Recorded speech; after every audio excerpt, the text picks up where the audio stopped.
Yo, what is going on, my fellow weebs? Chrono here, and welcome back to the channel. So it has been some time since I've done a video like this. We're basically doing what I consider more of like a discussion video. Essentially, I'll be sitting down with you guys and talking about some of my thoughts on some of the recent announcements that we have coming into NGS. But before we jump into that, if you guys are new here, my name is Chrono, I'm going to cover PSO2 content. Much appreciated subscribe as we work our way towards that 10K mark, hopefully by the end of this year. I'm really going to be pushing to do a lot of content moving forward. You're going to see a lot more of these videos. I kind of shied away from them for a while, but honestly, I like giving my thoughts like this in more of a controlled environment where I can really think about it and speak my mind. In the past, I usually did this sort of thing on stream. And then when I went back, I always didn't like kind of the conversations we had or the video, or basically the way the story would be told in stream context. Realistically speaking, in most situations on stream, I tend to we draw out our conversations over a long period of time. And if I'm trying to record a video on stream, it doesn't always get everything I want to get in that one specific take. So I feel like these conversations are gonna be better had over on YouTube. And then of course we can give follow-ups to them and expand more on them on stream, or just repeat them if anyone doesn't actually get a chance to catch this video. A lot of times you'll hear a lot of these things from my stream earlier. So in case you want to hear about this information as soon as possible, catch you over on twitch.tv/chronocatastrophe. We'll have a schedule up, but there'll always be a notification if you aren't aware when we'll be going live next. There'll always be a title change to whatever the next stream or whenever the next stream is going to be. So you can always pick up with it that way, and I'll be posting an actual official schedule on my Twitter very shortly. Either way, let's jump into what we want to talk about today. So I feel like we're on the cusp of a new gearing process with NGS. With the most recent announcements from the headline, we got some pretty harrowing news, some concerns, some really cool stuff on the horizon, meaning some really awesome stuff for the future of what content might be in NGS, as well as what could be something great or could be something terrible. We don't really know just yet. It's gonna have to wait until it releases where we can get more information about it. So in case you missed the headline, there were some really key topics that were discussed. First and foremost, the first piece of content we have that's going to be cross-ship. Actually, it's going to be a cross-ship queue for the next Lucille that's going to be coming out. Absolutely fantastic. Love to see it, love to hear it. Queues, in my opinion, should always be multi-ships. Realistically speaking, I feel like it should be everything in the game is multi-ship like that. I don't really mind the open world content or even like the creative space content being specific to each ship. But the queue-based content, I feel like, should be multi-ship, and I think that is the best way to do that sort of stuff. That way no one really feels alienated depending upon which ship they decide to go to, or really feel trapped or feel like they have to go ahead and spend money to move ships. It's something that I feel like just isn't really the greatest thing, and I'd love to see more of this in the future, and it looks like that is the plan moving forward. They're going to be looking into other pieces of content that they want to push for this. This is kind of like the start of it. I assume this is kind of like more or less like the beta process in a sense, and they're going to be moving forward past that. Moving on, they announced a new weapon coming out. Now, I have divisive opinions about this weapon, but not for the same reason everyone else does. We've got an 11-star weapon that's on the horizon, and though I personally believe it's a little too early for that 11-star weapon to release, I understand why it's releasing with the content it's releasing, and now that we have more context and other things that we're supposed to release alongside of it, granted things that are in the pipeline right now to come out in the future, I actually feel a lot better about this weapon releasing. So this new 11-star that we've got on the horizon that's coming up, realistically speaking, it's just another Flugelguard weapon, which sucks because the design is basically exactly the same, the only difference being the color palette chosen for it. Now, the color palette is better. I do like it more, but I even mentioned this beforehand. I mentioned this when there was some discourse over the event weapons, and when it comes to event weapons, I really don't care if they're just reskinned or recolored versions of previous weapons, because they're just event weapons. They're not like really the new exciting thing. However, I don't want to see this for new weapons, new exciting weapons, things like, our new 10-star, the Rayar that did this exact thing when it comes to the Kaiser, was not really happy about that process. That coming around for now, this new 11-star, really not excited for that either. Now, granted, I'm not happy with it being the same style of weapon itself. Even the potential seems to be similar. It might just be just damage as opposed to all the different effects. It's not a situation where I'm like, oh, this ruins it all for me. No, it's just something I don't like. And the feedback I'm going to offer is that weapons realistically should, when we have a new weapon, a new star weapon, it should be an exciting new design. It should look cool. It should really make me want to grab that weapon. Unfortunately, this kind of gives the idea that they want to push more camos than the weapons themselves. Granted, this is just me making an assumption. However, people make assumptions like this when they don't have, grounded information. And that's something that I really feel like I hope the dev team takes as far as criticism and feedback, that new weapons should be new and exciting and cool looking, right? It should be something different, even if it's like a brought back from base PSO2. Like, for example, one of my favorite weapons of all time is World of Guardians. It's existed in PSU. I believe it existed in previous games as well. It's also a weapon in PSO2 as well. So like it's come back up a few times. They're not really, adverse to bringing back old weapon styles. That's totally fine as well. I'm totally cool with that. It's just I don't really want to see a rehash or a reskin of a weapon that came from this specific game so soon in its life cycle. It may mean that the idea behind this weapon is similar to the previous one. They're kind of keeping the same sort of styles and things like that. But I really just I don't like that. That's just me personally. That's my opinion of it. Realistically speaking, it's not that big of a deal. Most of us use camos, but I do want to be excited about the new weapon dropping and things like that when it comes to its appearance. Now, the reason why I feel like this weapon needed to come out when it did, even though I still feel like it might have been too soon, is we were at a drastic disadvantage of what I consider a lottery drop. With the way that our market currently works, there aren't very many ways you can make money outside of just raw Meseta farms. You can make money off of augment capsules that you would have to build up. Granted, not everyone wants to do the piece of content that involves that specific augment capsule, and it is separated from other pieces of content. You basically have to run the current content and then also run dual quests alongside of it, making sure that you get enough of both to combine to create these super mega augments, things like Land Gigas Maste, Lux Hal Finale, that are selling for large amounts of Meseta. That's realistically how people can make some of that money. Now, those things don't come from things like urgent quests or from difficult content in the game. They come from like very simple farmable stuff, or things that we normally do every single day, which means that the reward system for difficult content is not really fantastic at the moment. So the fact that these new weapons drop from what seems to be, or what's going to be probably the most difficult fight in the entire game, in my opinion, makes sense. I know there's some people out there that believe, oh, we'll just drop cosmetics from those sort of things.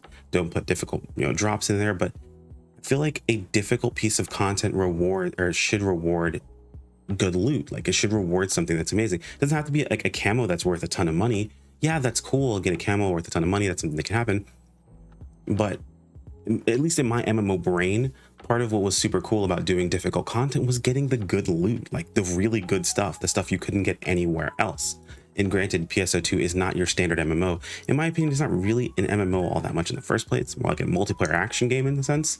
But everyone has their definition of what says it is versus isn't an MMO. Realistically speaking, we needed to have something in that spot, right? We needed to have that lotto drop, that like triumphant moment. Now, the jury's still out on the drop rates. I know people are looking at the monkey's paw curling and saying, oh, well, drop rates historically have been super bad, so I'm not really holding my breath. I 100% agree with you. I totally get where you're coming from in that situation. However, keep in mind that we haven't had a good weapon drop since they've made drastic changes to how drops have worked. We've had drop rates change dramatically for a lot of things. We've seen things drop instantaneously, like get really good drops very early on. So it's a possibility that the drop rate may be what we would find acceptable. Granted, I would, fingers crossed, that's how things work out. That's got, a bit of hopium there. Some people may call it copium, but I would say copium is after we find out the drop rate's really bad and we're like, hey, it'll still drop. No, it's hopium for right now. So far, they've done a pretty good job with actually tailoring the drop rates very well in content recently. It was pretty bad in the past, but since they had the conversation, since the NGS festival, the 2.5 year festival, all that good stuff, like things have gotten substantially better. So I'm hoping that carries into future content as well as this fight. That does mean that if these weapons are sellable, which I'm sure they will be, you won't have to like break the bank on getting a good weapon overall. The jury's still out on whether or not this weapon is going to be fantastic or terrible. It is an 11 star, it'll have a lot of base damage, so it'll be very good. But keep in mind, NGS is more than just its weapons and augments.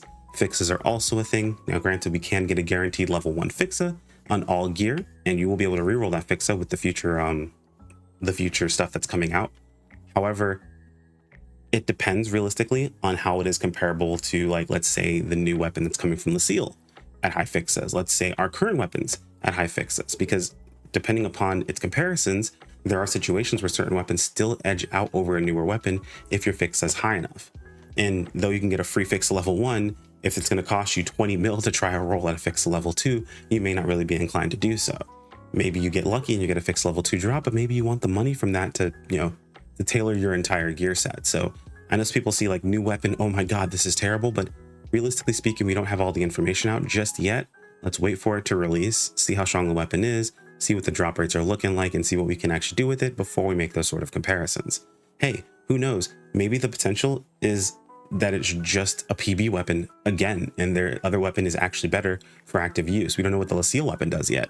What if it was just a ton of crit chance and it makes it a better overall weapon to utilize with something like Terminum? Because they drop so often, we can get them like Termina 5 on the weapon, and now that's our new better weapon to use. Again, I have no way of knowing this. This is completely all circumstantial. Like I'm just making, not even circumstantial, I'm just making this up, right? But these are very real possibilities that we're not taking into account just yet. So as far as the new weapon's concerned, I'm not in the camp of like, this is the worst case scenario. One thing that realistically irritates me is the fact that it just doesn't look cool. Like, and it's such a small thing to be annoyed by. Again, hopefully it's taken as feedback that we want new weapons to look. I want to have a reason to turn off my camo when I get something cool and other people see it and be like, yo, that looks sick. Where did you get it? That effect is super fun when it comes to, like, for me, when it comes to MMOs. I love that feeling. I walk past a character, I see like an insane looking weapon on their back, and I'm like, yo, where did you get that? I want that. How do I get that? How do I work towards getting that? That is fantastic. Do I have to make money? Do I have to beat a difficult piece of content? What is it I have to do to look like that? That is always super cool to me, and I'm always ready to see sort of things like that. And granted, you could have that effect with a camo, but it just feels kind of copped out when it's just a camo. Like, again, I do agree we should have more cosmetics in like into drops or whatever, but I do want like actual gear in drops that actually matter. And the most difficult piece of content in the game deserves to have some of the best weapons in the game. Again, this all is based on what we assume, but we'll see when it actually arrives. Now, all that to say that we still have to talk about augmentation, right? So augmenting is a big issue when it comes to PSO2. However, it's something that looks like is being worked on. So at the moment, augmentation, first we had the introduction of the LC augments. Now, LC augments brought about a really cool way to essentially start setting up gear, or to set up, if you're someone who wasn't really into, the highest end gear, to be able to gear up fairly powerfully without really breaking the bank or dealing with too much RNG. These LC augments are always 10%. I can actually pull them up. 1 second here. I got tons of them. I'm not sure why I'm pretending like I don't. But as you can see, LC augments are 10% on their success rate, meaning if you use 10, it's 100. Use 9 and 10%, that's 100. Use 9 is 90%. You get the idea, right? LC augments are very strong. They're only minus 2.5 from their regular counterparts. When it comes to potency, it has everything else the same. So these are really, really powerful. Other than Master LC, please stop using Master LC. Master LC is terrible, and Mastery is actually very cheap. I'm even going to double check really quick right now to put my money where my mouth is. Let's double check prices. It's 5K. Please stop using Mastery LC. Mastery is insanely cheap. If you really want to use Mastery, you can just use Mastery. It's not that big of a deal. However, as far as the LC augments go, they were a great stopgap. And what they actually created was a situation where a new weapon or unit would come out, and it wasn't an immediate feeling of dread. You weren't starting from, from zero. You were starting from 0 out of 100. You were starting from like 80% out of 100, realistically speaking. And the other 20% you had to gain was actually getting the proper augments. What I usually did, and what a lot of other people tend to do when a new weapon comes out, if they aren't already fully set up with all of their augments ready to go immediately, is LC aug their gear. And depending upon how powerful the gear is, it can already be stronger than what you currently are using. Like, for example, I'm going to use one of my armor pieces I'm using right now as an example. When the VO set came out, the Aina armor VOs, these were already so strong that they took my previous unit, and just with LC augments and the XD capsule was already slightly stronger. I'm sorry, no, it was already equal with my previous unit, and my previous unit was not using any LC augments. So I could take this new unit, set it up, augment it with all LC augments, replace my previous unit, and then sell my previous unit to then start building up on this unit and start gaining power again, right? So I was already best in slot by then. Now I can start building that process up again, which, I'll be real, does kind of suck. It's not the best system in the world. It did allow me to not have to start over from scratch, which was substantially worse. However, it still didn't feel great having to re-augment an entire piece of gear every time something new came out. it made you really think, hey, is it worth me putting in time to set up this gear when they can potentially give me a free piece of loot that's really easy for me to use, and I don't really need this extra power? Or there's a chance that a new piece of gear is going to come out way sooner than I expected and invalidate the piece of gear that I have right now, and I could have just waited. It's a very common thing that happens in NGS. People are like, oh, why bother setting up this piece of gear? They're either going to give me a free piece, or the usual people that are like, oh, see, I didn't upgrade because they were going to give us a free piece. Look, now there's a new piece that's come out. And then those same people just don't get that piece, and they talk about, you know, the next piece that's coming out, and they only just ever take the free gear. Those people are annoying. Ignore them. Just, they're going to do that every single time. There's nothing you can really do about it. And in no way in their mind are they ever going to think about the fact that, you know, eventually it's worth actually setting up their gear. But realistically speaking, I understand where that sentiment can come from. I understand where people have that mindset, because it does happen. Like, it has happened in the past. They've gotten better about it, where, you know, patch cycles are separated a bit more. You're looking at maybe 3 to 4 months with a weapon, or 4 to 5 months with a weapon, and maybe, you know, 4 to 5 months with armor, as opposed to, like, in some cases where we would have like a month, 2 months, and something along those lines, where people were like, yo, I just finished this armor, now we've got new armor coming out, this is killing me, right? Or I don't, you know, I don't play and farm money all the time, or I'm not swiping to get extra money as it is, because the reality of the situation is NGS is a free-to-play game, and being a free-to-play game, you can purchase, you know, currency that allows you to scratch on cosmetics. These cosmetics are then sellable, and you can use that money to purchase gear.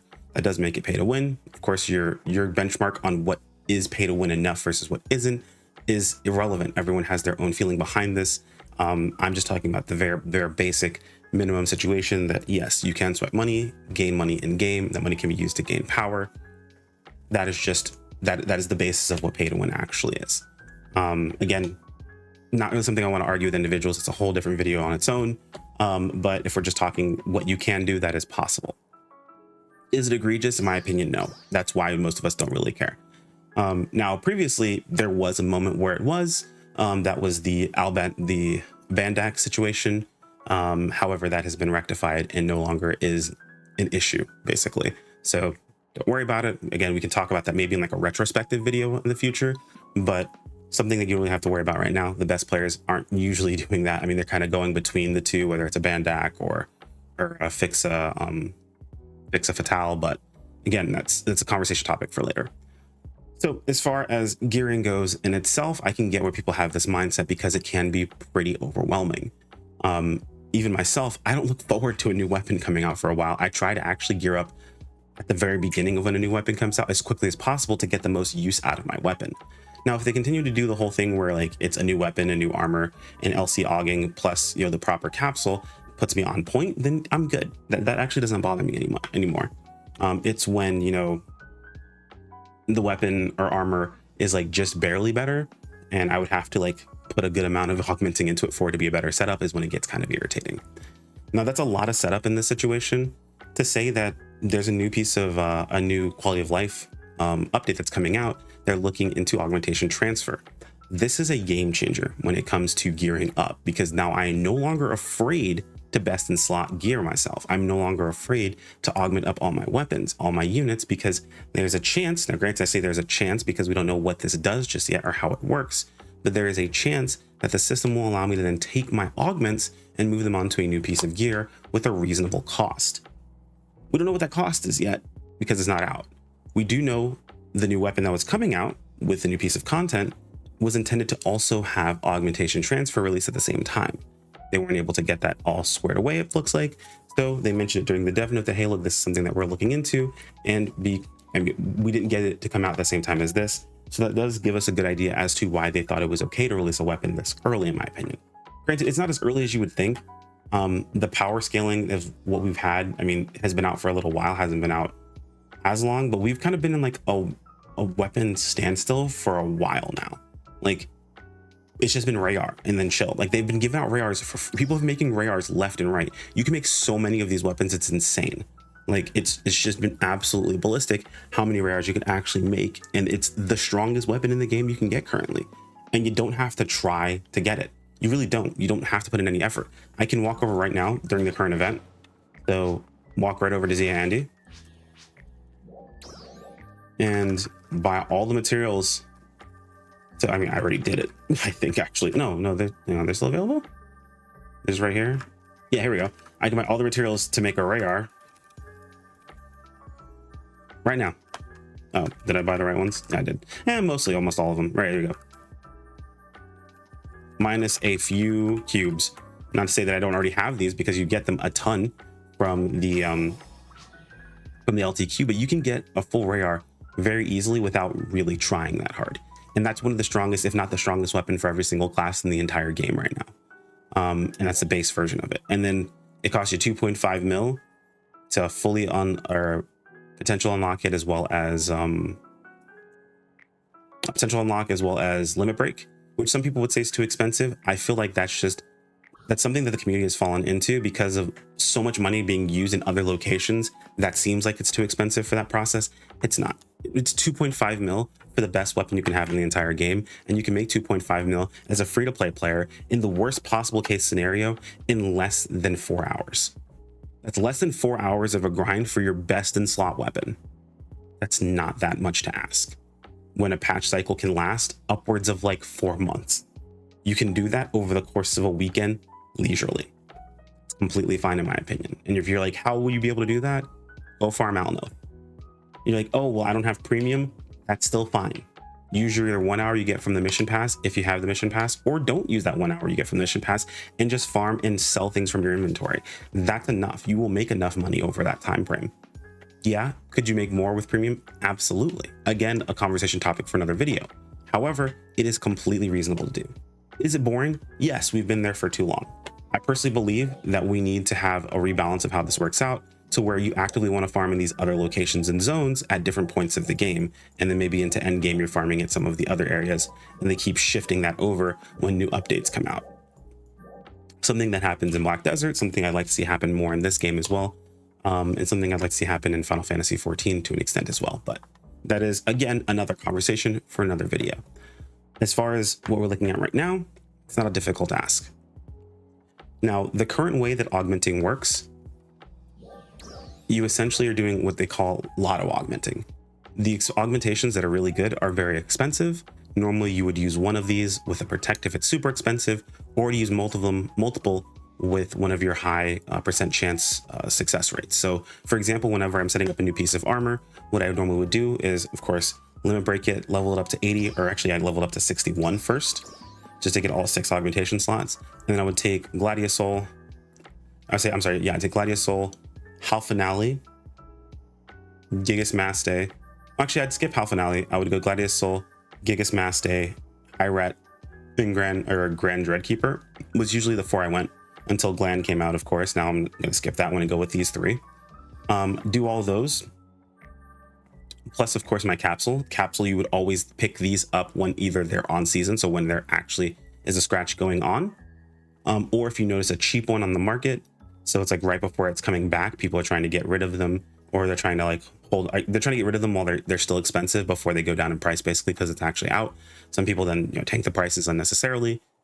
You pick one up then, but do not buy them when everyone needs to get them and there hasn't been a scratch out. That's the worst time. Be prepared, buy them ahead of time. If you want to make your gear at the very beginning, or just wait a week or two, SEGA always does an support AC scratch right after a new weapon or unit comes out. So just give it some time. But with all those, I would slap on a 20 or 30%, see what sticks, and I would do that till I run out of money. And do that between all 3 augments and weapons and things of that sort until I run out of money. And when I do run out of money, then I fill in everything else with LC augments. And then slowly over time, I would then take protects for like the expensive stuff. So Gland, Gigas Maste, and Lux Halfinale. I would use a protect on that. Basically use just one with like a 20% chance, a 10% chance, whatever you happen to do, with a protect. And if it sticks, great. And if it doesn't, then it keeps whatever I have there in that spot. Or if let's say it's something like Gladiosol, like the Gladiosol that I spent 28 of these to get to stick. But like, let's say for example, Gladiosol, I would buy one Gladiosol and I would try it, see if it works. If it doesn't, the slot, I would lose it, right? Like it would be empty. I would try another one until I'm out of money. And then if I'm out of money, slap back on Gladiosol LC and keep on going. My gear is perfectly fine. And you just repeat that cycle over and over again until you've basically filled in all the slots you need to get to stick. For some people, it happens very quickly if they have access to a lot of money or if they get very lucky. For some people, they reach a certain point where they're like, I'm happy with what I've got. If you told me, hey, look, I have a capsule and all LC augments on my gear, I'm happy with it. As long as it's not Mastery LC, and as long as it's not Grand Dreadkeeper LC and you're a Slayer, we're good. I have no problems with that setup if you want to do that. However, please at least, at the very least, go towards that. Argenti is not your end game. People look at these armor they give out for free, the S-Fant armor and the Argenti weapons, and they're like, yep, that's it. That's all I'm going for. That is the equivalent of them giving you gear when you reach max level and you saying the starter gear is enough for you. That's it. Can you do most everything in the game? Sure. It's going to take you forever, but absolutely you can do it at this point in time. Most everything except for the hardest content in the game. Are you a detriment on everyone that's around you? You kind of are if you're not trying to move past it, because you can get really easy, really good gear very quickly. And someone's like, oh, I just reached endgame. How am I supposed to have this stuff? Your friends aren't helping you if they haven't told you that they give you 2.5 mil for free, that you should save it. And you can get a free weapon very quickly, literally just from the limited time quests. They can take you, like, you can literally take a free to play character who just reached max level and get a full setup weapon and a set of armor in that same day, in like maybe 3 or 4 hours of gameplay. It's not a difficult process to do. I plan on doing it for a series to show you guys, but it's not difficult to do at all. So the whole process, not difficult in the slightest. Now, this is a lot of setup for augmentation transfer. Now imagine you set up all this gear, you go through all this process, and a new weapon or unit comes out. And you take all of those augments, you move them onto your next piece of gear. Now your in-between patch cycles are going to be making sure you have the resources of having the augmentation transfer stuff that you need. Now, I'm sure people are like, oh, but like, what if it's super expensive, or you can only move one augment, or it's super difficult? We don't know. We find out when it comes out, and we offer feedback for it, because realistically speaking, this could be awesome when it comes to actually gearing yourself up. It could be also detrimental for those of you guys who try to make money off the market when it comes to capsules, because capsules are going to be less necessary, meaning there's going to be more supply, meaning there's going to be less demand. Because people aren't failing a bunch of these. They're not having to re-augment every single time, so things are going to be more affordable. Those who have less money will be happier. Those who have more money will be a little bit more irritated. It's going to balance things out overall, but I think it's going to be overall a better choice for the game itself. But that's really about it. I know this was a long one today, guys. I wanted to get my thoughts out on the entire process overall. Gear up past Argenti, please. You don't have to try very hard. If you're ever lost, you're ever stuck, you're ever curious, join my Discord, DM me directly with what you've got and what you have to work on, and I will give you a path towards your success. I promise you, it is not a difficult process. You can absolutely set yourself up decently to do all content in the game, mostly everything actually, where skill can make up some of the rest of that for you, and still get a lot accomplished, and then put all the rest of your money into fashion if that's what you really want to do. I know T2 fashion is expensive. I've been there. I was T2 for a month. I set up a pretty cool looking character. However, you still can get a lot of power. You still can get a lot of damage out of your gear if you put in even a modicum amount of effort. And you'll see how much more rewarding it is when you can actually help out your groups deal damage. And if you don't care about that sort of stuff, you don't care about actually doing anything, I'll be real with you, I don't know why you're playing an MMO. For me, it's all about the +1. It's all about the chasing the power. You don't gear enough to do content. You gear to your comfort level that you are doing content to see how well you can actually play. That's how it's always been for me. That's how I feel it is for most people. They aren't coming to terms with that just yet. Or these are people that are just not really MMO players. And that's fine if you want to be that casual, but at the very least, put in the minimum amount of effort. LC aug your gear, and no one's going to be upset at you. They're not going to tell you that you're killing it, but they're also not going to get in your way as far as like, hey dude, why don't you have Gladiusol? Like if anyone's really telling you, hey dude, why aren't you augmented with Gladiusol and you have Gladiusol LC, you should probably stop talking to that person, because I don't know what they're doing with their life. But anyway, guys, thanks for watching all to the end. I'm gonna just leave this little I've been told that not saying this is really hurting me personally, but I recently turned on the join button on YouTube. I wanted to go ahead and shout that out. If you guys want to become members of the channel, I'm still working on how I want to award those members that decide they want to join the channel. I'd appreciate it. It's very helpful. It helps out moving forward as far as the growth of the channel overall and what I can go ahead and provide to you guys as far as content is concerned. However, I don't want to lock any content behind a paywall when it comes to my content. So there isn't going to be anything that, you guys can't get access to. It may be time delayed slightly, if anything, or maybe just more access overall, or it could be something that you guys just want to support me specifically, and I really appreciate that. Also, when this goes out, it is my birthday, so any birthday wishes appreciated. Thank you guys so much. I've seen them all on Twitter. I've seen them on the stream yesterday. I've seen them in my Discord. You guys are fantastic individuals, and if you're curious of how you can support because of that, again, join button's a thing. However, you also can just jump over to Skull Stream. We will be live when this video goes out. I'm actually going to be editing it while I hang out with her. So we'll be live when the video goes out, and any sort of support you give to her, it's to both of us, because we're married, we live together, it's a partnership, it's helpful. So I'd appreciate if you guys would go ahead and push your support that direction. Either way, guys, thanks for watching all to the end. Y'all are real ones. Take care, my friends. Peace out.